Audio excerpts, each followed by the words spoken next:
Já, þá komið að svona næstu því föstum lið sem við höfum hérna við Rauða borðið. Við köllum það Trump-tímann, alltaf á miðvikudögum. Þá ræðum við Donald Trump og ástæðan náttúrulega svo að það hægt að ræða hvað sem út frá honum og hann hefur náttúrulega gríðarlega áhrif á heimsmálin og heimsmynd okkar og hugmyndir og bandarískt samfélag.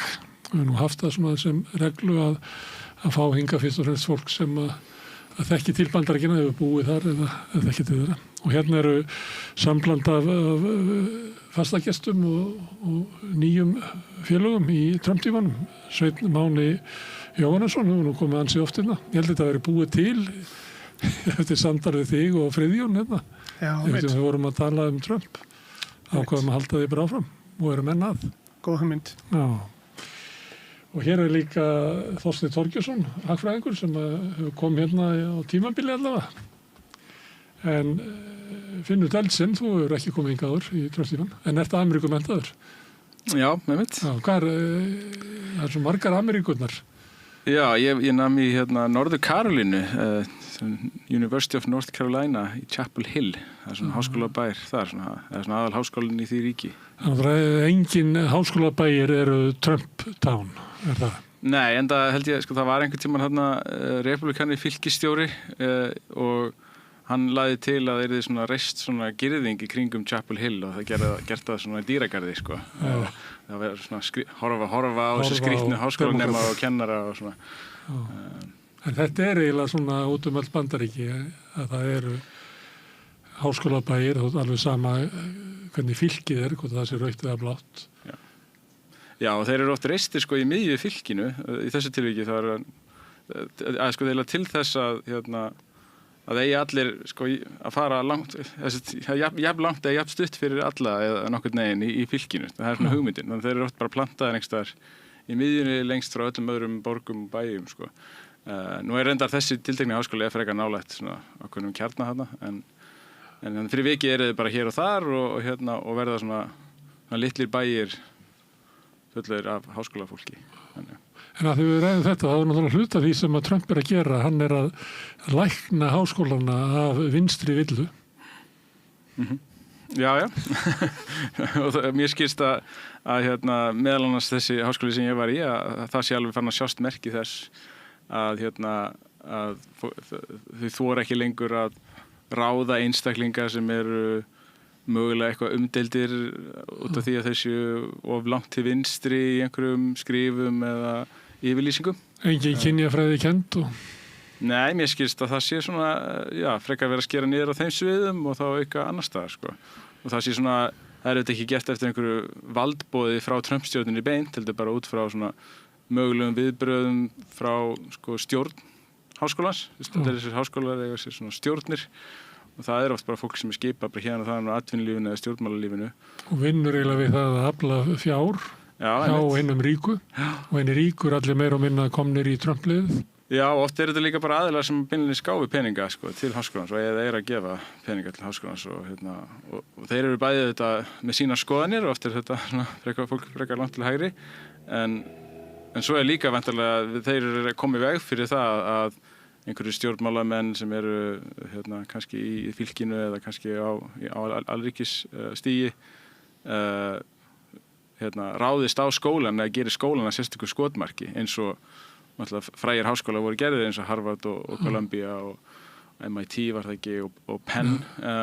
Pólitíkin hérna sem að til dæmis Ólafur Ragnar hefur mælt með að láta lítið fyrir sér fara að þá getur þú sloppið betur. Mér sýnist það, já. En þú, háskólanir eru þannig að þeir sem eru í stjórnir eru þeir sem hafa gefið þangað, það er efnað fólk en fyrir Trump og kannski svona aftur á bak í árum að þá voru þeir að gefa til háskóla sem voru eins og við vorum að lýsa sem svona gáttu verið svona á ameríska mælikvarða vinstri eyjur inn í íhaldssömum fylkjum. En núna er breytt og það sem kemur manni svolítið óvart þetta kerfi sem var kannski svona bandarísk intelligensi og svona einhver leyti var nú talað það við fyrra Íraksstríðið hjá George Yngra að það hefði nú ekkert verið bakbein í henni lengur að þau beygðu sér umhverflega öll undir En að ég þekki þetta ekki neitt, þá ég svona horfa á þetta og við komum óvart hvað þetta deikt, hversu fljótt ótrúlegustu háskólar eru til að beygja sig undir þetta. Af hverju það? Já, ég held að sélega út af því hvernig þeir eru sko settir upp að þetta eru bara aðilar, þetta eru fjársterkir aðilar sem eiga sjálfur hagsmuna að gæta eða eru sjálfur frekar hærrisinnaðir sem að sitja í þessum stjórnum og þeir eru bara frekar fljótir að láta búið út ganga það að þeir ekki að ráða tiltekna einstaklega svo svona. Það er bókstaflega þannig held ég allan í mörgum háskólum að sko hver ein ráðning fer á endanum og er á endanum samþykkt formlega á stigi þessar stjórnum þessar háskóla sem eru kannski bara örfáir einstaklingar sem sitja. Formlega sé að hafa þetta vald að neita hverju einustu ráðningu og hverjum einasta prófessor eða lektor eða hvað hann er. Svo hafa þeir ekkert verið að beita því valdi því það hefði verið svona, ég held að það hefði verið svona þögult eða kannski ekki svo þögult samkomulag að það væri best að háskólafólki fengi að ráða sér sjálft og fengi að skipuleggja sér sjálf. Það væri gott til lengri tíma fyrir fræðasamfélagið og það myndi gagnast líka öllum hinum sem eru kannski ósammála einstaka ráðningum eða einstaka greinum eða eitthvað slíkt. Svipað bara í fjölmiðlum, það var svona hugmyndin það að fjölmiðlar þótti væru sko reknir inn í sko fyrirtækjum sem væru business fyrirtæki. Þá væru þau með almanna þjónustu og bæri að sinna þeim lögmálum sem að væru til innan blaðamennskunnar og eitthvað. En svo bara breytið samfélagi og bara allt í nærði ekki lengur. Já. Þetta var bara einhver óskikja og draumur. Já, það er svona eins og einhver svona skamtíma sjónarmið hafið tekið yfir sko, og sko varandi það hvort að áður hafi háskólarnir verið svona einhver samsafna vinstrimönnum eða svoleiðis, þá er ég ekkert viss að það er sérlega rétt sko. Ég held að svona uppistöðu til þegar að vera gerða mælingar á svona stjórnmála viðhorfum fólks innan háskóla, það er fólk svona frekar er ekki sérstaklega vinstri sinnað sko. Svona, það er auðvitað til einstök svið kannski þar sem að fólk er svona allir jöfnu vinstri sinnað, en svo er til kannski miklu fjölmennari svið, ég meina læknisfræði, ég veit það ekki, bara verkfræði og nefndi það sko, þar sem eru fólk svona frekar hægri sinnað og sérstaklega innan bandarískra akademi held ég að þar eru sko háskólarnir eru mjög tengdir til dæmis hernum, mjög náið margir hverjir, MIT og Stanford mjög svona stórir opinberir háskólar, ekki opinberir en stórir háskólar, mjög nátengdir hernum og þannig að það er nú kannski ekki einhver vinstri mennska þar sko og hefur eiginlega ekki verið langan tíma sko. En ég held að megi bæta við að Trump lét draga úr eða hætti við styrki til Harvard og það er til málsáttur sem segir að það er nóg að slátra eða drepa hænuna til að hræða apan og þetta hefur náttúrulega fordæmisgefandi gildi sko að hann er að hræða þessa háskóla til þess að það virkar vel. Já, virðist virka. Já, alltaf fyrir ég spyr svona sem að fólk þekki svona einstökum dæmi en þá er það eiginlega ótrúlegt hvað er lítil fyrirstaða. Lítill vilji til þess að stíga upp og verða þá fyrir aðkasti og það er náttúrulega svolítið þess að Finnur var að segja að þessi ímynda bandarískum háskólum sem er rosalega vinstri sinnum stofnunum er kannski ekki tilstaklega rétt og þegar kemur að þeim þessum stjórnum að þá náttúrulega eins og Finnur var að segja að það er þetta auðvitað fólk sem er mjög hægri sinnað og sérstaklega til dæmi Kólumbíu háskóla að þá voru hluti af stjórninni sem að talaði beinlínis opinskátt það að nú væri komið tækifærið til að framfylgja þeim umbótum eins og þau orðuðu það sem þau hefði beitt sér fyrir lengi en Trump hefði búið til aðstæðurnar búið til gefið þeim átillina og tækifærið til þess. Þannig það er ekki eins og að þetta sé bara Trump á móti háskólum heldur öll innan þessara háskóla sem eru líka sammála þessu, ekki endilega meirihlutinn en svona ákveðin slagsíða innan háskólanum. Þannig Trump hvílir á ákveðnum stefnum og straumum í bandarísku samfélagi. Hann er ekki svona fenómen sem að verður til úr engu. Sækir hann stuðning og er að þjóna í ýmsu. En að því að þau segir þetta, því að við höfum nú heyrt það við þetta borð þar sem að menn taka upp raunverulega svona mynd maka-hreyfingarinnar sem er þá kannski svona hvít kristinni yfirburðahyggja sem að þar er það lagt upp eiginlega að háskólanir séu eitt að helstu áróðustækjum hinna sem að rændu okkar samfélag og þess vegna verður við að... Já, ég myndi fara varlega í að segja að þetta sé yfirburðahyggja því að þetta, náttúrulega, hann er ansvar við ákveðnum sögulegri þróun og eins og ég kannski nefndi í fyrri þætti að svo sögulega þróun gengur út á það að misskiptingin jókst gríðarlega og hann tók það upp á sína arma að reyna að leiðrétta hlut bara venjulegs fólks hvað varðar sem sagt launaþróun og ég nefndi að hún ætti að fylgja sem sagt framleiðniaukningu af því að ef að framleiðniaukningin er mikið örari heldur en launaþróunin að þá er hagnaður fyrirtæki að aukast. Við sjáum það í hlutabréfaverði sem hefur bara sprungið út eins og púki á fjósbita að þetta er ástæðan fyrir því að hann kemst til valda að hann tekur þetta fólk upp á sína arma og gefur því þetta nafn og myndar þessa hreyfingu en hún er ekki, ég held að það sé svona eitthvað sem andstæðingar Trump nefnana, yfirbörðahyggja, kynþáttahyggja eða eitthvað svoleiðis. Ég held að það sé ekki rétt. En ég tók þetta fram vegna þess að ég er að vísa til tiltekins hluta af stuðningsmönnum Trump sem eiga rætur að rekja í svona kristna evangelíska kirkju. Það sem er talað baráttan ég man ekki hvað eru 7 borgir og hluti af því er háskólasamfélagið og það að við þurfum að sigra það og ná yfiráðum yfir þeim til þess að geta endurist Bandaríkin. Það er þessi hugmynd að það sé raunveruleg ógn og í því valdi eða þeirri ástæðu að þá telja menn sig hafa rétt á því að banna tiltekin fræði og tiltekna rannsóknir og fleira vegna þess að þetta er eiginlega orustað upp á líf og döða.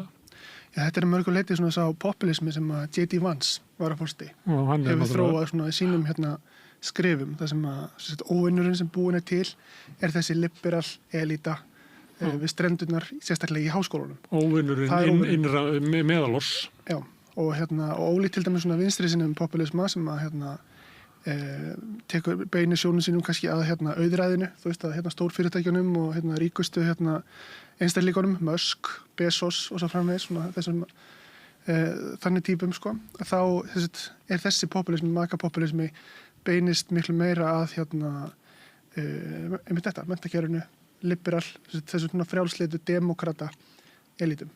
Og þá ekki auðmennunum þar innan heldur einmitt sko háskólafólkinu. Við séum afvega leitt samfélag. Frekar heldur en við séum að glíma raunverulega með misskiptingu. Já, og það er afvega leiðing hugans. Já, og sérstaklega með því að leggja áherslu á kynþáttahyggju og leggja áherslu á hluti svo þrælahald og kynþáttahyggju og misskiptingu í sögu Bandaríkjanna að þá sé verið að rauninni að spilla Ameríku, reyna að gera veg svart fólks, kvenna og annars líka hópa meiri en hann ætti að vera samkvæmt þessu fólki. Og það sé mjög slæmt fyrir hinn sanna Ameríkana og fyrir Bandaríkin í heilsinni. Þetta er svona sem sá populismi sem að Trump og Vance standa fyrir. Ég held að Vance hafi orðið frægur á einhverju bók sem hann skrifaði uppeldisár sín í einhverju samfélagi sem hafði orðið undiroka út af því að það var afiðinvætt og var mikil fátækt, eitulega neysla náði inn á hans heimili, móður hans var eitulega neytandi í áratugi og hann lenti námubæir í Appalachia. Já, og ég held að það sé sko sá raunveruleiki sem hann hafi verið að reyna að skrifa í þeirri bók og varð vinsæll og var kjörinn öldungadeildarþingmaður út á það. Já, en ég held að það er alls konar furðufugla líka í þessu sem Trump hefur verið að sneiða af sér eins og Tucker Carlson og fleiri svona einhverjir gæjar sem eru að gefa sig út fyrir að vera einhver málsvari þessa fólks. Hann er að segja að þetta fólk er bara út að aka sko í sínum málflutningi og það er oft með alls konar sko sterkar yfirlýsingar Ísrael eða eitthvað annað sem Trump líkar ekki. Nei, það er ólíkt en hann nuggar sér upp við Kirk ekki. Og fleiri sem að talar að í takt við þess að þú varst að segja að út úr háskólanum hafi komið einhver hugmyndafræði sem er raunverulega eyðilagt eðlilega svona verðleika val samfélagsins þannig að hvítir karlar hafi verið haldið frá völdum og áhrifum og því sem að þeir eiga rétt á. Og ég hlusta á viðtöl við varaforseta sem eru bara á þessum nótum, sko. Ég meina, þetta er narratífan hans vans. Þú veist, að Appalachíu sagan, sko, endar í raun á því að lausnin út úr þessu svona félagslegu vandamálum sé fyrst og fremst svona gamla góða pull yourself up by your bootstraps, svona að einstaklingurinn á bara að græða þetta sjálfur. Og hans mesta svona óréttlæti var að koma til Yale eftir að hafa verið upplýsingafulltrúi í hernum, kemur hann til Yale og þar gerir hann rosalega mikið út af því óréttlæti sem hann verið fyrir að falla ekki í hópinn. Það er stóra svona óréttlæti, að hann fjall ekki í hópinn sem þessi Appalachíu maður sem kemur til í þessa Ivy League háskóla og verði fyrir því mikla óréttlæti að vera ekki hluta elitinu þar líka. Það er svona hans narratífa og þetta verður svona hinn vonda elita, þessi liberal elita sem hann svo verður hluti af. Hann giftist konu úr Yale Law School og er á mörgu leyti núna ekki hægt að halda öðru fram en hann sé hluti þeirri elitu. Hún er Indverji. Það er sorgarsaga alla þeirra sem að fara í baráttu við elituna. Ef þeir fá völd þá er þeir hluti af elitunni. Já, sko, auðvitað þetta narratíf litlar fræðigreinar sem að segja eitthvað og það er potað út svona, Charlie Kirk náttúrulega gerði svona, byggði sinn feril á þessu að taka eitthvað úr samhengi, einhverjar fullyrðingar úr einhverjum hugvísindum yfirleitt og sjá eitthvað þetta er fáránlegt og þetta er raun og verið að segja að þið öll séu einhvers konar rasistar og svo samvegis. En það er ástæði fyrir þeim svona tekst að gera þetta sem að ég held að megi svona við sem erum svona til vinstri og erum líka í akademi, við getum svona nota það sem eitthvað svona sjálfsgagnrýni eða víti til varnaðar. Það er allan að upplýði ég það mjög sterkt sko í Bandaríkjunum, það er ákveðin menntaelita þar og það er mjög erfitt fyrir venjulegt svona vinnandi fólk í Bandaríkjunum að komast til þess inn í háskóla. Félagslegur hreyfileiki er næstu engin. Já, og svona mentatengdur félagslegur hreyfileiki er líka mjög lítill. Það er mjög erfitt að komast inn í háskólana bara af því að þeir kosta mjög mikla peninga náttúrulega og svo er bara mjög misgóðir skólar eftir því hvað þú býrð og svo framvegis, þannig að það er ákveðin, það myndast ákveðin svona elita út af samfélagsgerðinni og háskólarnir hafa í mínum huga ekkert hjálpað mikið til með það, sko. Ég meina háskólafólk er svona eins og þegar ég var þarna og það sem ég þekki af bandaríska háskólafólki er mjög einangrað. Það er að segja, það umgengst annað háskólafólk, giftist öðru háskólafólki og svo framvegis. Það verður til svona ákveðin elita.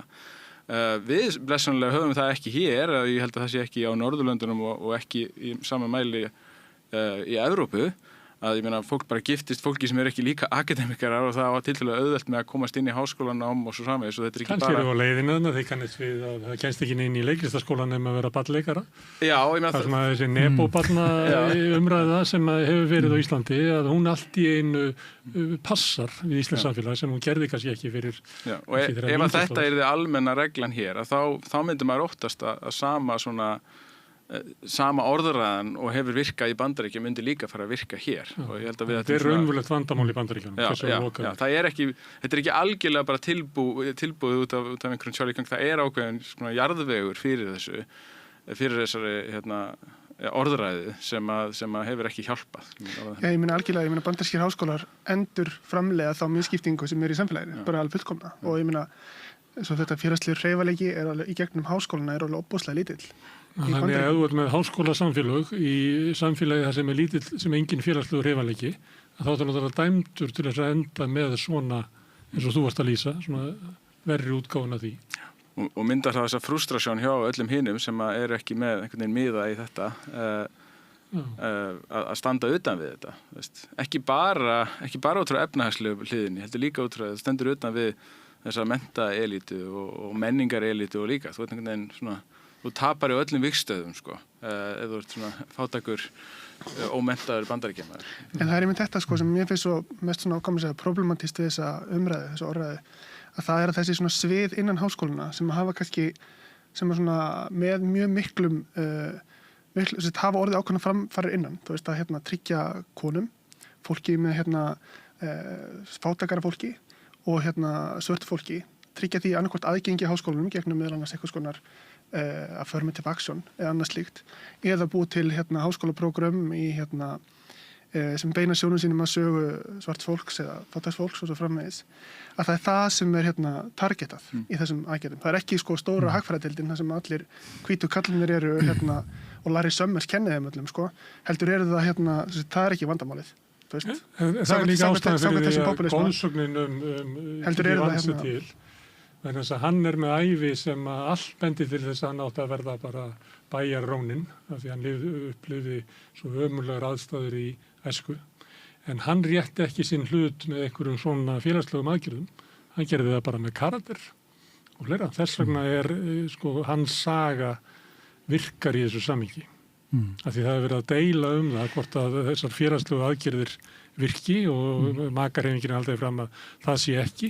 Ég held líka sko að fókusinn í þessum háskólum og til dæmis í demokrataflokknum hafi verið á einhverjar félagslegar aðgerðir, tilfærslur og svona, og fókus er á þessi vandamál þarna fyrir ákveðna þjóðfélagshópa, en Trump-hreyfingin hún byggist á því að fara að skapa fleiri störf, reyna að fá velmegun í gegnum markaðinn til að lyfta fólki upp, sem er gamla replikana nálgunin sem Ronald Reagan byrjaði með þegar hann talaði rising tide lifts all boats, eða hækkandi alda lyftir öllum skipum. En tillagan á óttanum ekki annað en það bara að við ætlum að vera að lækka skatta af en ríku? Nei, það er miklu meiri í því, eins og við höfum rætt áður, að þegar það verið að setja upp tolla til að reyna að skapa vernd fyrir innlenda framleiðslu, að þá ertu að leggja grunninn að því að á 3-4 árum að byggja upp nýjar greinar sem skapa störf sem borga betur, og Trump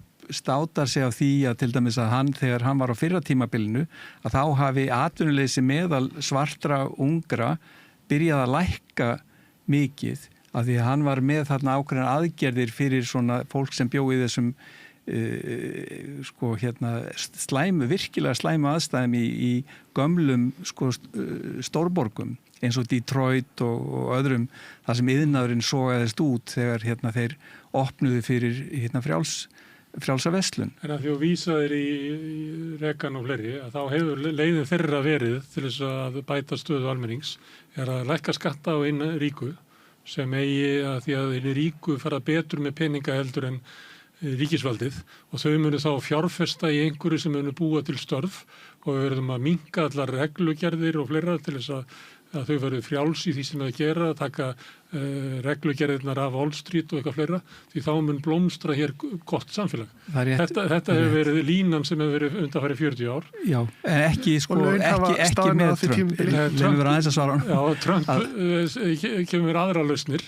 Já, og bendir á sama vanda og sem bendir á það sama á Bernie Sanders. Já, en hann er að beina skattalækkunum ekki bara á hérna ríku, heldur líka á aðra. Hann er að þjórfé. Já, gera það skattlaust.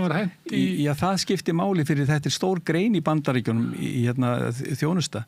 En ég held að sé ekkert minna mikilvægt það sem hann er að gera til að reyna að fá fjárfesting inn í landið til að byggja upp þessi störf, og ég held að það sé sem sagt þeir vilja minnka ríkið, og leiðir hann að leggja áherslu á það að launin þau hækki, að því að hann er gagnrýninn á þessa Reagan-stefnu, að það sem tollar voru lækkaðir, skattar hann að ríkust voru lækkaðir, hann hefur ekki sagt það beint út að það er gegn sem sagt grunngildum sennilega republikanaflokksins, en hann er samt að gera það.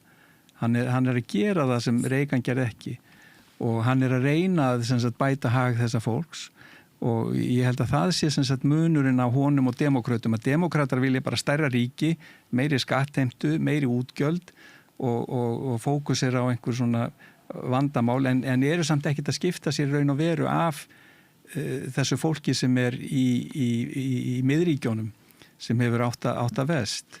En þegar þú ert að segja þetta, þá er það hlustendur að hafa í huga að þú ert að tala út frá bandarísku raunveruleika. Já, við erum að ræða því í Trump-tímanum. Það er kannski svolítið öðruvísi heldur en í Evrópu. Mikið, já. Þegar bandaríkjamenn vilja lækka skatta, þá hefur það kannski aðra merkingu heldur en ef ég verið að halda því fram hérna út á götu. Af því að stór hluti af mínum sköttum farið að reka heilbrigðiskerfi og eitthvað sem að í bandaríkjunum fer síður til að reka. Þannig að það er kannski óljósara í hvað skattarnir mínir fara í Bandaríkjunum heldur en í Evrópu. ekki. Í Evrópu? Já. Já, þú tala svona grunnkerfi samfélagsins. Jú, ég meina, þetta er náttúrulega... Þú þarft ekki að tala lengi við Breta hvað skattinni hans fara í, hann segir bara NHS. Já, ok. En það enginn í Bandaríkjunum sem segir það. Já, það fer allavega meira í til dæmis hernaðaruppbyggingu í Bandaríkjunum, við hefur alltaf gert. Já. En þeir eru líka með allt annað kerfi, þeir eru með engatryggingakerfi til að fjármagna sem sagt heilbrigðiskerfið. Sem hækkar hérna megin. Já. Og ég þarf að hafa lægri skatta til að segja efna því. Já, margir, þegar ég var hann úti þá hitti ég fólk sem var bæði með geðsjúkdóma og vantaði tennur og var með tannpínu og það gat hvergi farið af því að það var út úr kerfinu og það var ekkert sérstakt kerfi til að hjálpa slíku fólki, það mér blöskraði þegar ég sá það. Herðu, má ég spyrja það einu, Þorsteinn, af því að þú ert að tala að benda á hvaða hvernig Trump ávarpar verkafólk í Bandaríkjunum. Þannig að þegar við orðið stöðnun í kaupmætti launa og fleira, það hafi verið framleiðni aukning, en hún er farið eitthvað allt annað en til ykkar. Þetta er nákvæmlega sama erindi og Bernie Sanders er búin að vera að segja, eiginlega síðan var borgarstjóri einhvern tímann, það er búin að tala um þetta í 40 ár. Hver er munurinn á erindi Bernie Sanders og Trump? Já, Trump er að gera róttækar breytingar á efnahagslífinu til þess að skapa störf. Bernie er bara demokrati sem vildi stærra, hann er sósíalisti og hann vildi bara stærra ríkisbatteri. Það er munurinn. Ég er nú hlustað mikið á Bernie, ég gæti ekki skrifa undir þetta. Já, hvernig myndið þú lýsa honum? Hann vil náttúrulega að það sé hluti af uppbyggingu Bandaríkjanna, alveg svo var á tímum New Deal, að byggja upp grunnkerfi samfélagsins sem allir munu græða á, almenningur og fyrirtækin og samfélagið. Og það er eitt af grunnkerfum sem okkur vantar inn í Bandaríkjunum er almennt heilbrigðiskerfi. Og við höfum að koma því á, það verður gott fyrir þig og þennan tannlausa sem þú veist að lýsa áðan, það verður gott fyrir samfélagið sem þeir yfir í, það verður gott fyrir fyrirtæki sem er vinni á og það verður gott fyrir samfélagið allt. Já, en þú missir af einum stórum hlut og það eru skulda hít Bandaríkjanna. Þeir skulda núna, Það er eftir ríkan sem að hætta að rukka skatta. Já, hvernig sem það varð, en þeir skulda núna gríðarlega fjármuni og þess vegna er þetta rétt áhersla hjá Trump að reyna að fá markaðinn til þess að skapa ný störf og líka að reyna að finna svigrúm úr ríkisfjármálum til að fjárfesta í innviðu uppbyggingu. En Sanders, hann var ekki með neina svona lausnir eins og Trump er að innleiða. Hann segir skuldan á okkur vegna þess að við gáum eftir skattatillinna ríku og það eru miklu minni að þú, stórríki maður, borgar lægra hlutfall launaðinna í skatt heldur en hann sem er að þrífa skrifstofunaðina. Já. Og það gengur ekki, þetta er bæði óréttlátt til lengri tíma. Þetta er líka það að skapa gríðarlegan halla á ríkissjóð, þannig við verðum að skattleggja ríku og byggja upp almennt heilbrigðiskerfi. Akkur myndur við bara að segja er þetta eitthvað rugl?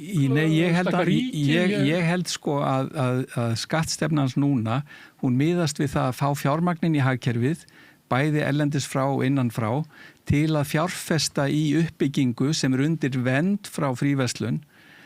Og ég held að það sé markmiðið að skapa þessi störf og endur skapa það sem hann kallar gullöld Bandaríkjanna eða frá 7. áratugnum eða eitthvað svoleiðis. Sem að vara til út af New Deal, uppbyggingu grunnkerfa og vega.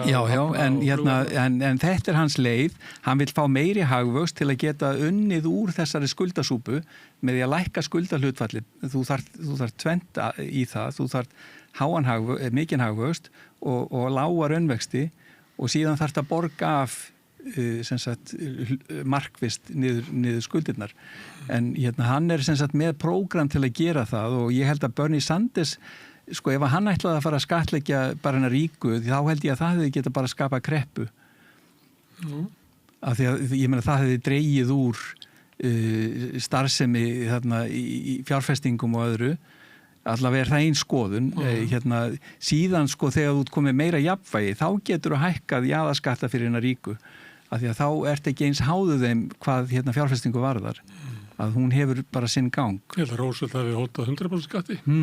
Roosevelt hótaði 100% skatti og setti sig 96% skatti. Já, var það ekki einhver forseti Frakkland sem reyndi að hækka skatta á hennar ríku og þá fóru ríkir aðilar bara fluttuður frá Frakklandi. Já. Þetta er vandi Gerald Depardieu meðal fór annars. til Rússlands.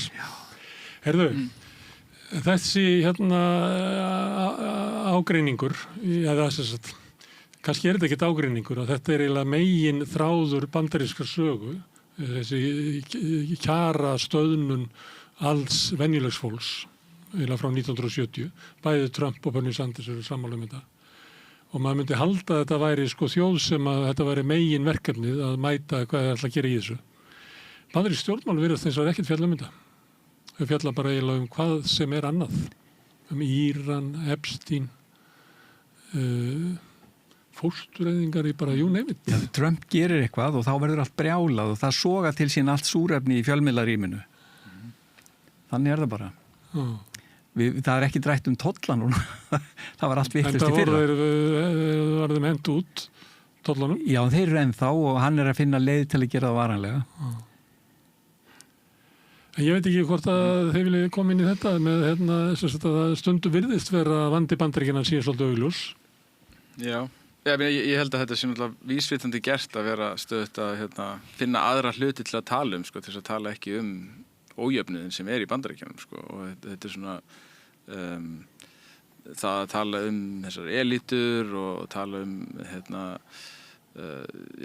ýmis mál, fóstureyðingar og svo samvegis bara er líka ákveðin leið til þess að ræða ekki kjör venjulegs fólks í kosningabaráttunni og þá þarf þá ekki að horfast í augu við það þegar þú ert að tala við kjósendur hvernig mál hafa þróast þar. Eitt sem ég langaði að spyrja sko, hagfræðingin sko, varandi tollana ef ég má spyrja á móti ég held einhvern veginn að það kemur að svona verndartollum að þá væri sko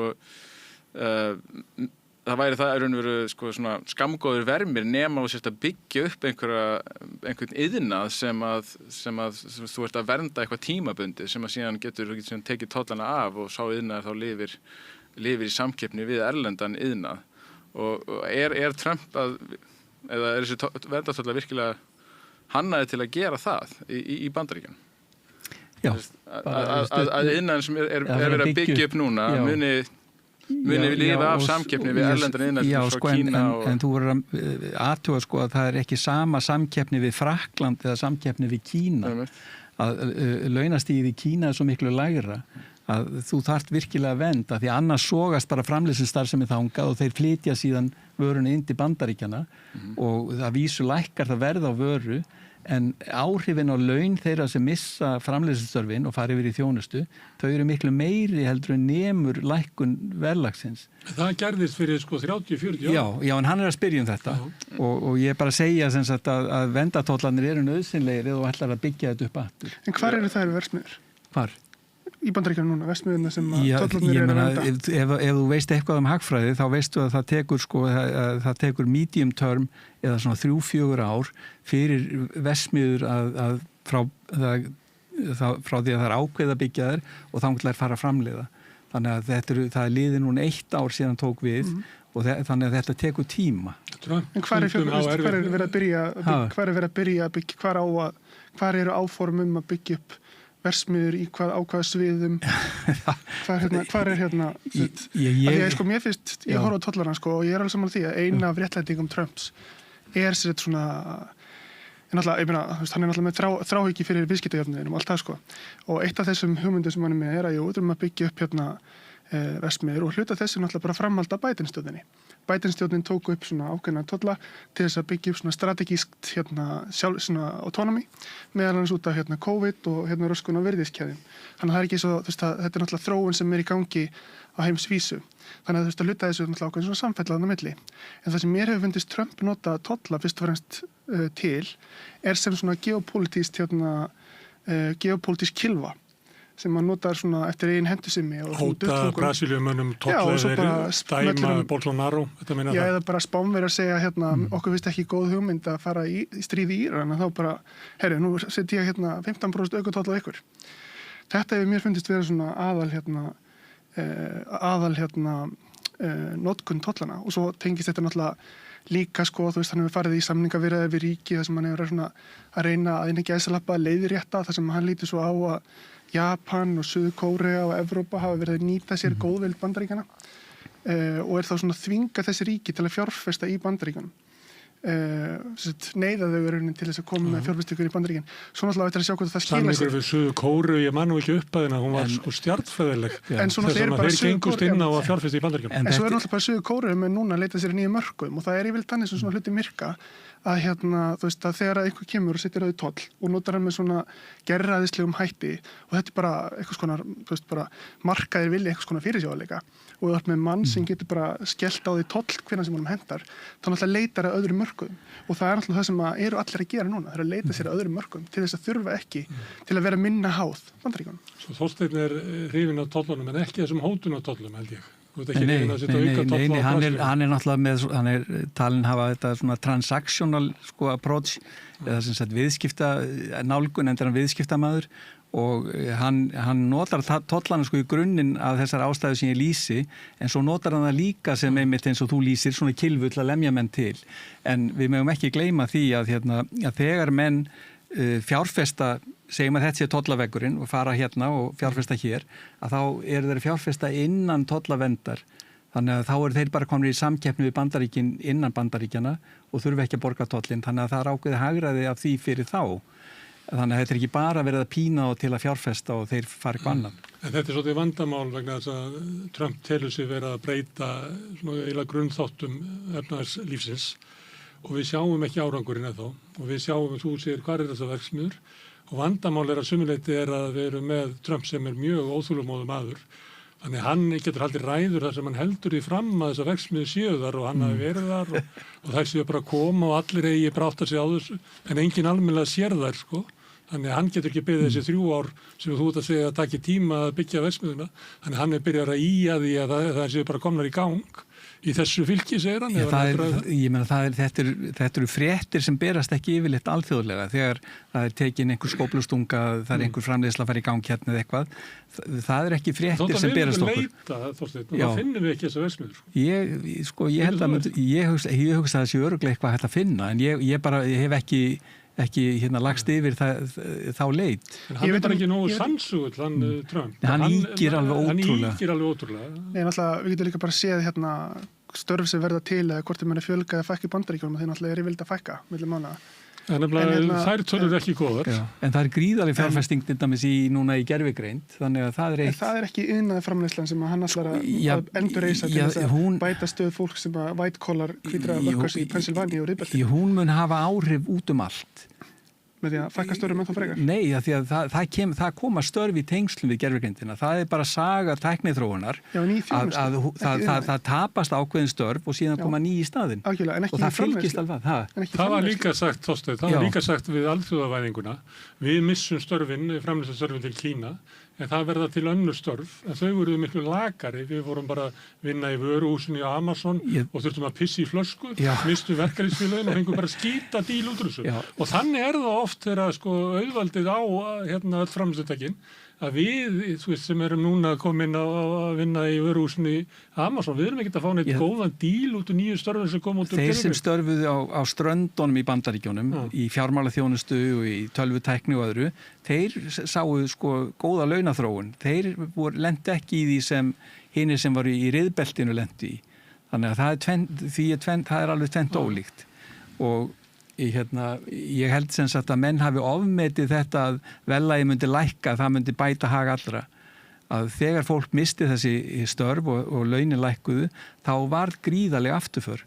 Og þetta er bara... Sinn hagfræðingur benti á áhættuna því. Ravi Batra, já.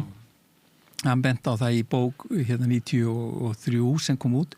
Og þá var ég í doktorsnámi í New York og þá hringdi hann í mig eitt kvöldið og bað mig um að fara til Sameinuðu þjóðanna og hjálpa sér að finna gögn og skrifa síðan kafla um áhrif fríverslunar á mengun.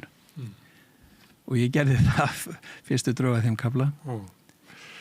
Herðu, við erum að tala svona um efnahagslega misskiptingu og sömuleiðis gætu við verið að tala um að Trump væri afkvæmi ákveðin svona ágalla í bandarískri þróun, samfélagslegri þróun.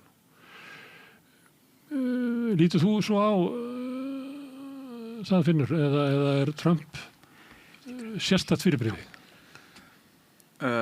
Já, þetta er svona spurningi kannski hvort að ef það hefði ekki verið Trump, hvort það hefði verið einhver annar sem Ég þóði alltaf að segja það því að þetta hans. er spurning sem alltaf sagði Hitler, sko. Þannig að ég geti ekki komið út um mér þessari spurningu. Já, ég meina, mín tilfinning svo að sko, Trump hafi bara verið innangæslega bara réttum maður og réttum stað, sko, og að bandarískt samfélag hefði svona einhvern veginn verið tilbúið fyrir svona einstakling. Það sé fallið raunverulega.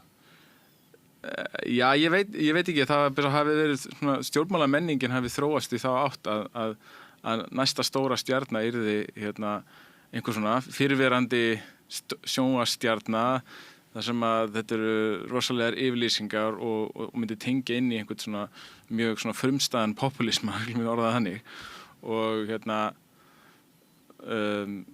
það sem var kannski pínlítið skrítið að hafi gerst kannski á hægri vengnum, ég veit það ekki, það er kannski svona eðlilegra eða svona út frá stöðu bandarísks samfélag með allan þann ójöfnu sem þar að það hefði gerst vinstra megin í Bandaríkjunum. Já, þá að segja að Bandaríkjunum er mjög erfiðleikur með að fjalla misskiptingu inn í sínu pólitísku umræðu.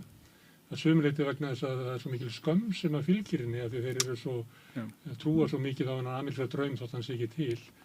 Að það er erfitt að tala sko félagslegt óréttlæti sem að birti því fátækt. Það er svo miklu inngrónar á þeim að þetta sé persónulegur ágallið þinn að vera fátækur. Það getur verið hluti af þessu, en ég meina auðvitað Sanders hefur tekist að koma mjög svona skýrum skilaboðum á framfæri og sem Mamdani í New York og fleiri. Ég meina, þannig að þetta geti verið skýringin og önnur möguleg skýring geti verið bara hvernig demokrataflokkurinn þróaðist sem svona einhvern veginn úr því að vera svona verkamannaflokkur einhvers konar svona miðja 20. öld og þannig eftir en síðan brást hann algjörlega bandarísku verkalýð. Já, og gerði það meðvitað að stefna ekki lengur að því að safna fylgi þar. Ef ég skil þetta rétt, þá var það bara meðvitað stefna sem var tekin að höfða frekar til fólk af svona öðrum kynþáttum eða sem er svona kynþátt að öðruvísi og reyna að bila með svona identitetspólitík frekar heldur en vegna þess að þeir myndu automatist vinna með því fólki fjölgar hraðar heldur en hinum. Akkurat, já. Og verkalýðsstéttin er að þurrkast út. Já, og það hefði verið svona að reikna það út að það væri betri strategía til framtíðar. Það ger ekki neitt. Já, og þetta er svona sýnir hvað er hættulegt að mörg leyti að ætla sér einhvern veginn að sjá fyrir hvernig fólk muni hugsa og hvernig og hvaða einstaklinga, hvað hópar muni kjósa þig út frá einhverjum svona útreikningum hvernig það höfða til þeirra. Ég meina það sem að fólk upplifir varandi Trump er að minnst að hann sé heiðarlegur í þeim skilningi að þegar að hann segir eitthvað þá er það sem hann meinar. Svo getur fólk deilt það hvort að meiningarnar séu skynsamlegar og hvort að skoðanirnar séu réttar eða algjörlega veruleikafirrtar. En það virðist vera að minnst skynjar fólk, og það er til svona stúdíur þetta, Trump þannig að hann sé heiðarlegur í þessum skilningi, að hann segir það sem hann meinar og hann er ekki að hann trúir því á meðan hann er að segja hann er með þetta viðhorf að ég ætla að vinna með sjálfum mér, ég ætla ekki að vinna móti sjálfum mér og ég ætla ekki að láta mitt eigið viðhorf verða mér til tjóns og þess vegna er hann mjög alltaf að byggja sjálf hans upp, hann náttúrulega sennilega með eitthvað frekar veikt eða laskað ego, ég veit ekki hvernig það er vantar sálfræðing í hópinn en hann er með þetta viðhorf og hann fer í alla sem mótmælunum og reynir að lemja þá niður og hann er alltaf með þessa sögu tilbúna og svo er hann markaðsmaður þannig að hann ígir eins og ég veit ekki hvað. Þannig að þetta eru svona ágallar hjá honum en leið er hann að gera held ég mjög merkilega hluti í bandarískri sögu þannig að ég held að persónuleikin og ágallarnir munu gleymast fyrr heldur en það sem hann er að gera. Svik demokrataflokksins við alþýðu manna, það er líka þráður sem er búin að vera í umfjöllunum bandarískt samfélag bara alla þessa öld, svona eftir Clinton tíman eða ekki. Einhvers orðaði þannig að demokrataflokkurinn hélt áfram að vera stéttaflokkur, hann var flokkur svona blue collar stétta, en núna er hann flokkurinn að talandi stétta. Og þjónar bara þeim sem eru þá í háskólunum og alls konar PR fólks og fólk sem er eitthvað svona froða í samfélaginu og er ekki með neitt jarðsamband og það sé ástæðan fyrir því að það geti ekki orðið til valkostur þeim megin í stjórnmálunum af því að sá hluti stjórnmálan er búin að tapa svo miklu trausti gagnvart þeim sem að verða mest fyrir óréttlæti samfélagsins og eru líklegi til þess að vilja breyta því að það er Trump sem á erindi og þegar þú varst að tala að tryði því sem hann sagði, mér finnst alltaf best þegar hann var að keppa við Hillary og einhver orðað þannig að fólk kýs frekar ruglukoll heldur en ligara. Þannig að sá sem er að halda ykkur fram og þú trúir því á meðan hann er að segja þetta, að það er skárri kostur heldur en eitthvað sem þú upplifir að sé bara ljúga þess enn einu sinni.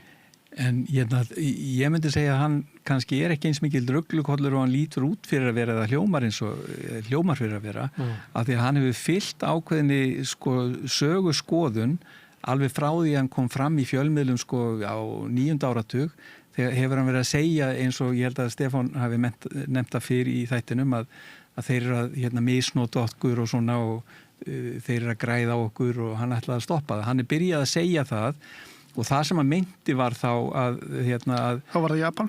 Já, það var Japan og ég var þá að vinna fyrir bandarískt útflutningsfyrirtæki í hátækniiðnaði í Kaliforníu og ég var yfir sem sagt, ég var titillum að Manager of International Support og ég var að vinna með fólki sem var út í Asíu sem var að flytja til Japans og líka frá Bandaríkjum til Japans hátæknivörur og það voru ekki tollar sem töfðu það, heldur voru það alls konar reglur og annað sem í raunverulega stoppuðu allan útflutning til Japan þannig að það var eiginlega ógerlegt að flytja inn til landsins og þetta varði alveg framþang til að Trump kom og hann tók á þessu og gerði það bara af sínum krafti.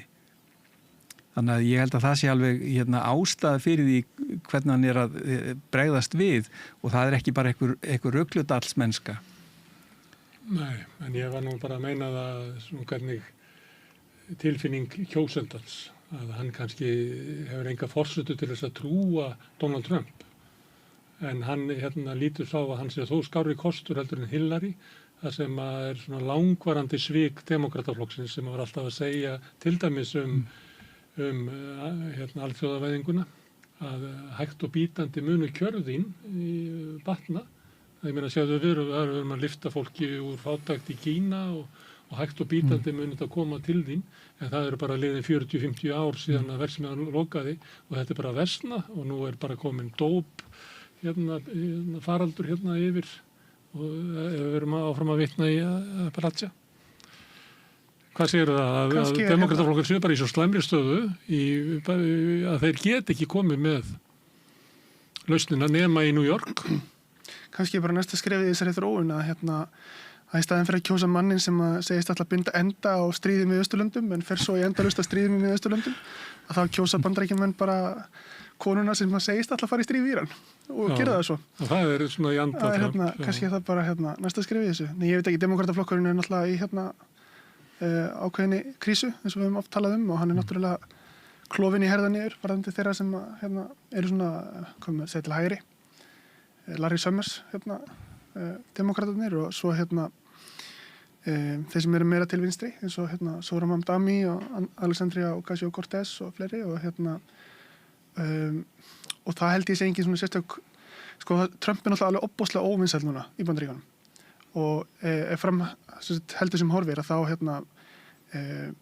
muni skoðanakannanir halda áfram að gefa til kynna að republikana muni gælda afhróð í kosningunum í haust og meðan það er í gangi að þá náttúrulega munu demokratar breyta sem minnst Það fáir aftur sömu stefnum að gerum sem minnst Já, ég meina við erum ekki að vera að vinna kosningarnar Trump er að fara að tala Ég er að segja það og þá náttúrulega verður bara við bara, þetta er svo samfélkingin fyrir síðustu kosningar þarna heima bara við segjum sem minnst því að við okkur gengum svo vel í skoðanakannanum og og það er bara eins og Labour fyrir síðustu kosningar í Bretlandi það er alltaf þannig að hættan er náttúrulega það sem er líklegast er að þessi átök verður náttúrulega bubla undir yfirborðinu en einhvers konar uppgjör það er ekki held ég núna kannski fyrir frekar framfyrir hóstukostningarna Ekki svona raunverulegt pólitískt uppgjör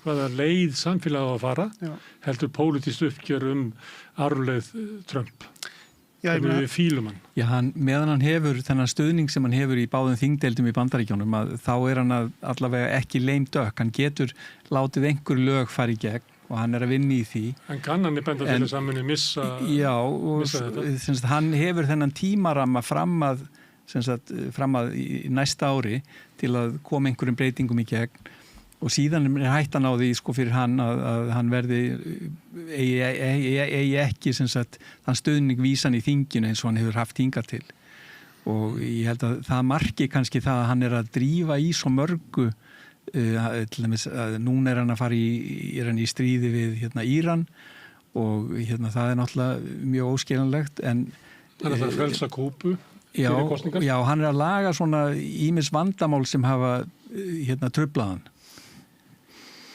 En ég vísi í það að Hillary Clinton, hún sagði árið 2008 að ef að Íranar myndu nálgast það að framleiða kjarnorkuvopn og myndi ekki hætta við það, þá myndi hún sem forseti ráðast á þá. Já, en það enginn sem í sjálfur sér að halda því fram að þeir hafi verið að koma sér upp kjarnorkuvopnum nema Ísrael. Já, en sko jú, þeir viðurkenndu á fundi með samningamönnum Trump að þeir væru með 460 kíló af úran sem væri búið að vinna upp í 60%, ég veit ekki hvað þetta heitir, U235, en þannig að þá mjög stutt í það að þeir geti framleitt sko 90% sem þarf við vopn. En samkvæmt samt sko alþjóðasáttmálum útsettum dreifingu kjarnorkuvopna, það máttu það. Þannig að þeir voru bara að segja... Já, en málið er að þetta eru menn sem hafa sagt í alveg frá því að komast til valda fyrir 47 árum að þeir ætla að stefna gereyðingu Ísraels og það bara áhætta sem Bandaríkjamenn og Ísraelsmenn vildi ekki taka. Það bara þurrka út 90 milljónir Írana og gangiði bara vel með það? Nei, það er ekki allir sem styðja við klerkastjórnina, það er bara vandinn. Heldur að 90 milljónir Írana styðji Ísrael? Ég var ekki að segja það, ég var að segja að það er ekki allir svona öfgakendir. Það er mikil andstaða við Ísrael og hernaðar stefnu Ísrael sem í stríði núna við Íran og Líbanon og hefur verið með árásir á Sýrland og hefur ráðist í öll land þarna í kring og það í öllum þessum löndum andstaða við Ísrael. Það er rétt að því að... Þannig ef það kæfa það... En það er ákveðin hugmyndafræði sem líka býr þar að baki og það er bara spurning hvort að Ísraelsríki geti þrifist. Það verður alltaf til svo hugmyndafræði ef að þú ræðst á mig að þá verður til hugmyndafræði að þú sett óvinnurinn. Já, þegar það verður til hugmyndafræði í Íran núna að Bandaríkin séu óvinnurinn. Hvað í Íran? Það er búið að vera alveg frá því að klerkarnir komið til valda. En það hafa Bandaríkjamenn ráðist á landið. Já, þeir stöddu byltinguna þar 54. Þannig það erfitt að gera ráð fyrir því að þú ráðist okkur land og ætlist til þess að það land bara neyið sig fyrir þér. Já, ég var ekkert að segja það, en ég er að reyna að útskýra það af hverju þessi ákvörðun er tekin með svona snöggum fyrirvara, að hann telur sig ekki hafa mikið ráðrúm í tíma til að gera svona hluti. Ég held samt að þessu kenning er samt sko held ég sé ekki mjög sterk af því að þú veist, það liggur fyrir að Íranir voru tilbúinir að koma að samningaborðinu með sko að fórna töluverður hluta af kjarnorkuprógramminu og jafnvel ræða hluti eins og eldflugaprógrammi og ég meina aðal samningamæðurinn frá Óman kom í fréttir í Bandaríkjunum kvöldi áður en að innrásinnar hófust og meðan að vantarlega því að hann vissi að að þessar viðræður þeir hefði verið gabbaðir þessar viðræður væri fyrst og fremst til sýningar, þú veist, ekki fullum heilendum að hálfu Bandaríkjunum og Ísrael af því að Íranir voru tilbúnir að semja og Trump hafði stóð til boða samningur sem var töluvert betri en Obama náði á sínum tíma og Trump reif upp sem aftur tryggði að Íran hætti að stóru hluta auka úran og samningur sem var núna í boði fól meðal annars í sér að bandarískir eftirlitsmenn fengi að koma með til Íran til að sannreina það að Íranir væri að standa við sitt. Þannig að þessi samningur sem stóð til boða núna var og Trump hefði ekki að tekja hann og hann hefði ekki að mætti í fjölmiðla en þetta byggir líka á trausti, Stefán og það var ekki traust lengur Sveitmanni. Það er það sem að Trump og hversi við getur sagt að þýðir geta semja við þá og þar alveg getur þú bara ráðist á það ef þú vilt. Þetta er sama og er sagt mörgum. Ég held að það sé einmitt hugsunargangurinn í honum. Já, en það er ég veit ekki gott að þú vilt segja af hverju réðst Trumpin í Íran vegna þess að það er ekki alveg, liggur ekki fyrir. Það er svo sé eitthvað plan þarna, en það hefur ekki almennilega komið fram og það er ágreiningur inn í herbúðum Trump hversu gáfulegt þetta er. Já, sko varðandi það af hverju var ráðist þarna inn þá held ég að það sé nú nokkuð skýrt sko, líklegasta skýringin er að Ísraelar ákvaða að ráðast þarna inn og tóku Bandaríkin með sér, sko. Þeir hafa viljað að ráðast þarna inn í 17-20 ár. Já, þeir hafa náttúrulega gert það áður, meðal annars síðastliðið sumar og hérna, en það var beinlínis það sem að utanríkisráðherra Bandaríkjanna sagði berum orðum, að það hafi verið það sem gerðist og ég held að utanríkisráðherra Bandaríkjanna myndi ekki segja það nema að það sé satt, það myndi sérstaklega ekki ganga gegn sko forsetanum Donald Trump nema að hafa góða ástæðu til þess að gera það, hann vantarlega að baktryggja sig fyrir framtíðina að þetta hafi verið einn raunverulega ástæða fyrir innrásinni. Og eitt sem þarf að hafa í huga fyrst að vera að nefna svona kjarnorkuvopn sem svona mögulega ástæða fyrir innrásinni eða ekki árásum Bandaríkjanna og Ísraels það er eiginlega engin betri leið til þess að tryggja að Írani muni koma sér upp kjarnavopnum fyrir eða seinna heldur en að ráða stöðugt á landið í miðjum öllum samningaviðræðum það að þau komi ekki sér upp kjarnavopnum. Núna er það orðið bara augljós strategía fyrir Íran að koma sér upp kjarnorkuvopnum sem allra fyrst til þess að koma í veg fyrir að ráðist sé á landi eins og er verið að gera núna með hálfs árs millibili cirka. Ég meina það er ekki verið að ráðast inn í Norður-Kóreu til dæmis eða ráðast á Norður-Kóreu og það er bara eina ástæða fyrir því. Þeir eru búin að koma sér upp kjarnorkuvopnum. Þannig að sem strategía til þess að koma í veg fyrir að Íran komi sér upp kjarnorkuvopnum þá er þetta bara það vitlausasta sem hægt er að gera og það vita alveg generalar í Bandaríkjunum en það virðast þeir hafa verið á móti þessu bara meira minna allir. Ekki ef það fylgir stjórnarskipti og það er það sem er stemt að leynt og ljóst. Já, það er engin dæmi að þú náir stjórnarskiptum með loftárásum. En við skulum bara sjá til, ég meina hvernig þessu vindur áfram, ég meina þetta mun örugglega halda áfram og þeir munu sennilega halda áfram að sprengja allt í tætlur. Svo skulum bara sjá hvernig rætist úr því, ég veit það ekki. Ég held að markmið Ísraela sé mjög skýr að þau eru bara að halda Íran niðri og helst brjóta landið upp í ólíkar stríðandi fylkingar og raunverulega bara eyðileggja sem allra mest til þess að geta verið áfram svona dóminerandi að minnst kosti hervald á svæðinu. Þannig að sem hernaðaraðgerð fyrir Ísrael þá er þetta mjög röklegt og eðlileg aðgerð. Bandaríkin hins vegar það er ekki hægt að sjá eiginlega neina svona góða hagsmuni sem hefur verið að vernda fyrir Bandaríkin, fyrir utan þá bara ef maður lítur á Ísrael sem hluta af Bandaríkinu með einhverju skilningi. Nei, það verður að skapa frið í Miðausturlöndum með því að taka þannig út leikanda sem hefur verið að skapa mikinn glundróða á svæðinu með því að styðja proxy-ríki eins og Hezbollah, Hamas og Houthi sem hafa verið í nánu stríði við Ísrael og stefna líka að eyðingu Ísrael. En hefur þú trú á því að ef Ísrael bara fer með nógu miklum hernaði gagnvart nágrönnum sínum að það verði til friðar?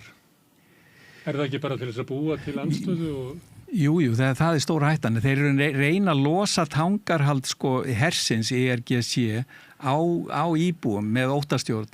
Þeir eru að reyna, þetta er sama í Rúmeníu að ákveðnum tíma þá allt í einu gufað upp sannfæring hersins og öryggisliðsins í kringum Ceausescu og þá allt í einu var hann bara dauðans matur, þá gátu almenningur gengið á honum.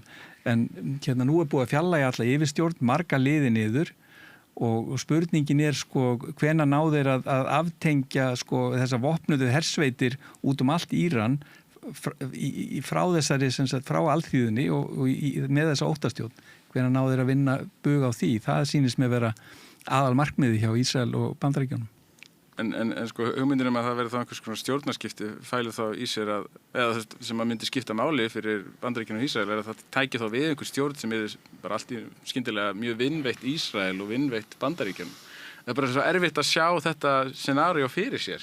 Hvaða fólk er það innan Íran sem er nýbúið að sprengja í loft upp sem myndi einhvern veginn taka upp einhverja stefnu gagnvart Ísrael og Bandaríkjana sem er einhvers konar nýlendu stjórn.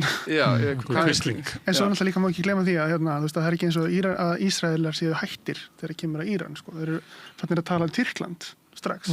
Fannir að segja að það berum orðum að Tyrkland sé næsta Íran. Þannig að fyrirverandi forsæðara Ísrael sagði þetta í haust. Þannig að hernaðar friður í Miðausturlöndum er ekki á sjóndeildarhringnum nema þetta, já. Margir halda því fram að Trump hafi séð þetta svolítið öðruvísi fyrir sér. Hann hefði séð þetta fyrir sér sem bara sem viku eða 10 daga. Hann hefði byggt á einhverjum heimildum og það nú oft þannig að það var til dæmis gerðingavopn Saddam Hussein var byggt upp á einhverjum einum, var ekki einhver stjórnaranstæðingur í Írak sem held því fram að væri þarna og það var nóg til þess að yrði til og einhver hafi gaukaði á honum að það þyrfti bara rétt að ýta við þessu að þá myndi alþýðamanna í Íran kasta af sér klerkastjórninni. En þetta var bara algjör míslestur. En það má ekki gleyma því að hann notaði eiturgas á stór svæði í söður Írak til að berja niður uppreist gegn sér. Já, það var einhverjum árum áður. Já, það var árum áður. Hann var búinn að beita svona vopnum áður. Þannig að það Jú, þú getur haldið ráðist inn í mörg lönd með svona uppsetningu, en ég held að séu allir sammála því. Já, nema kannski Tony Blair. Að innrásin í Írak á þessum tíma hafi verið tilhæfulaus og ólögleg. Ég held að það sé bara almennt reynsla sögunar. Ég veit ekki hvort það sé að það færa rauk fyrir þessu, það alltaf verið fleiri sem halda þessu höndunum núna og ég ekki stýrja Trump í þessu. Það svo auðvelt að dæma eftir á. Ég bara segja að hugsunarhátturinn á þessum tíma var markaður á þessu atriði. Hann hafði beitt. Þetta var yfirvarp. Það var viljið þeirra til þess að ráðast þarna inn og hugmyndin gerðingavopn var búin til þess að fá samþykki samningsöðunar. Ég er ekki að reyna að verja það, ég er bara að reyna að útskýra. Þetta líti út fyrir að vera löglegt. Trump hins vegar fer inn í Íran án þess að sækjast eftir einni viðurkenningu og er núna mjög einangraður og hann einn daginn vill hann að NATO hjálpi sér, hinn daginn segist hann ekki þurfa þess vegna þess að NATO vill ekki hjálpa honum. En það er eins og hann hafi haldið þetta yrði miklu styttri tími, en núna situr hann svolítið í súpunni með þessa innrás í Íran og hann verður að finna endi sem hann getur kynnt heima hjá sér, sem sigur. Og það er ekki alveg ljóst hver hann getur verið. Því að hann er líklega ekki að fá stjórnarskipti í Íran. Hann er ekki að fá uppgjöf Írana. Það eru Íranir gera skaða með sínum árásum. Ég held að það sé bara ofljótt að dæma. Ég held að þú sért svolítið fljótur á þér að dæma því ég held að það sé búið að veikja Íran mjög mikið og hvernig spilast úr því getur síðan komið í ljós en þetta er ekki fallegt að upp á að horfa. Nei. Sem að gerast. En ég er að opna fyrir það að þetta fari ekki alveg eins og Trump gæti óska sér. Og það er margt sem bendir til þess að svo sé ekki að gerast. En það sérðu það bara á honum, á fundum, hann er kumpinn. Já. Og augljóslega undir miklu álagi. Ég held í miður að það er erfitt að sjá að þetta stríð endi fljótt vegna þess að núna þegar það er komið að stað að þá eru hagsmunir írönsku stjórnarinnar að halda því gangandi sem allra lengst eða allavega mjög lengi vegna þess að þeir hafa enga hagsmunir að sitjast hann einu samningvorið en þeir vita sem að það er bara tímaspursmál hvernig ráðist verður næst inn í landið og þú ert þá bara að gefa andstæðingnum tíma til þess að vopnbúast aftur, byggja upp svona varnarskeiti og annað slíkt. Þeir eru búin að undirbúa sig undir langt stríð og þeirra strategía gengur út á það og þeir það er styrkur þeirra, þeir eru fjölmennari Ísraelsmenn eru nú bara þeir eru með úthald í þetta og eru með strategíu og eru náttúrulega beita þessum efnahagsvopnum af vísu tagi sem eru náttúrulega verka til lengri tíma fyrst og fremst og þannig að ég held til miður að úr því að þetta hófst að þá muni þetta ekki enda og það er engin spurning það að þeim muni ekki gefast upp, það held ég að sé enga líkur á því og ekki einu sinni, nú er þetta bara spádómur en mér er ólíklegt líka að þeir semji, jafnvel þótt að samningar myndi vera á þann hátt sem að þannig að Íran myndi enda í svipari stöðu voru fyrir innrásina. Þeirra opinberu kröfur núna er að Bandaríkin drægi sig út og bara úr Miðausturlöndum í heild sinni. Þetta er stjórnlaust land, ég meina það er búið að herinn ERGC er með 32 svæði og í þessu tilfelli þar sem stjórnin er tekin af að þá fer valdið til þessara svæðastjórna hersins og hann á bara að halda áfram það er ekki lengur miðstýrt eins og var. Þetta er orðið bara stríð þarna 32 svæða við einhverja óvinni og hvar sem þeir finnast. Þannig að þetta er orðið svolítið stjórnlaust. Það er ennþá miðstjórn sem stýrir, þriggjamanna miðstjórn sem stýrir þessu og sonur Khamenei yngri er nýr æðsti klerkur. Það er ekki sonur, var það ekki barnabarn? Elsti sonur. Það er svona, já. En hann er Þannig að það er allavega, mistök, hann mistök í er talin gangi mikið og slasaður eftir sprengjára og ég meina, og það er ekki að gera lítið úr þeirri eyðileggingu sem búið að dynja yfir Íran og það er engin váð því að Bandaríkin hafa og Ísrael hafa valdi miklum skaða á vopnabúri Írana og möguleikum til að skjóta ákveðnum tegundum af eldflugum en samt þessar svona dróna árásir sem og nú náttúrulega fókusinn á þetta Hormúzsund það er þar sem þeir ætla að fella Trump í haust í kosningunum bara með því að halda olíunni í óvissu og leiða verðbólgu yfir þeir fella þingstyrkinans. Já, ég meina hann verður impeachað hér á degi 1 sko. Já.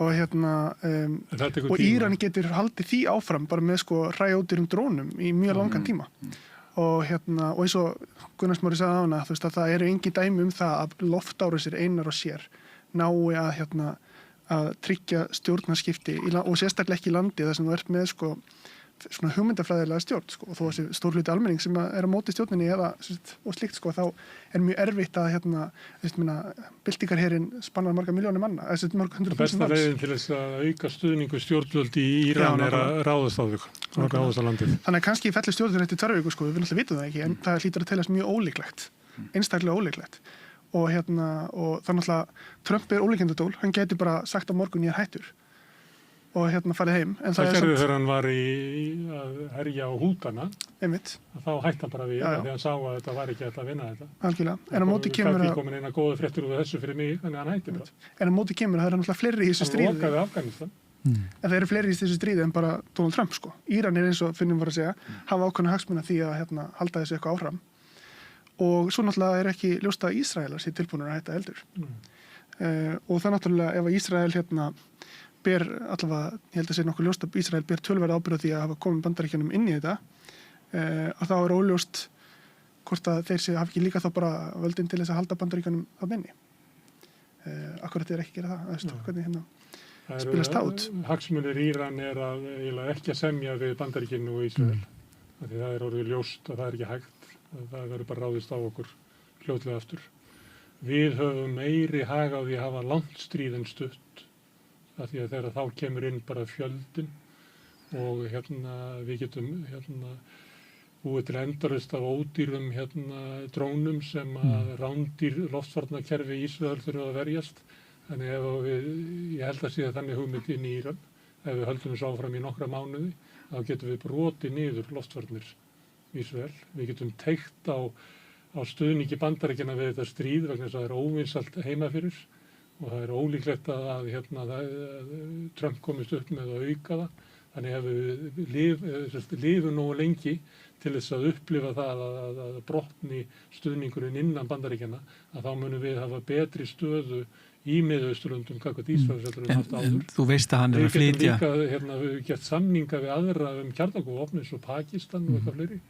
Og það er svo þú ert að benda á að þetta er eiginlega lærdómur það að þú ætlar að fá að vera í friði þá verður að koma upp kjarnorkuvopnum þannig ég held að við höfum eftir að sjá Sátana koma upp kjarnorkuvopnum, Írani og verður miklu fleiri sem koma upp kjarnorkuvopnum á næstunni En gerðu samt greinamun á þeim ríkjum sem eru með kjarnorkuvopn og þeim ríkjum sem eru með kjarnorkuvopn og ætla að eyða Ísrael Þetta er svolítið stór munur. Ef Ísrael er með kjarnorkuvopn og Ísrael skilgreinir því sem óvinn, þá ættir að koma upp kjarnorkuvopn. Ég held að Ísrael hafi bara verið, þeir eru að verja sína tilvist. Ég held að margir sem eru svo innstiltir á eitthvað ansvar við Trump og það sem hann gerir að þeir eru leið orðnir að móti því að þá kannski missaður augun að því að Ísrael er í rauninni í varnarstöðu út af Íran og þessari klerkastjórn.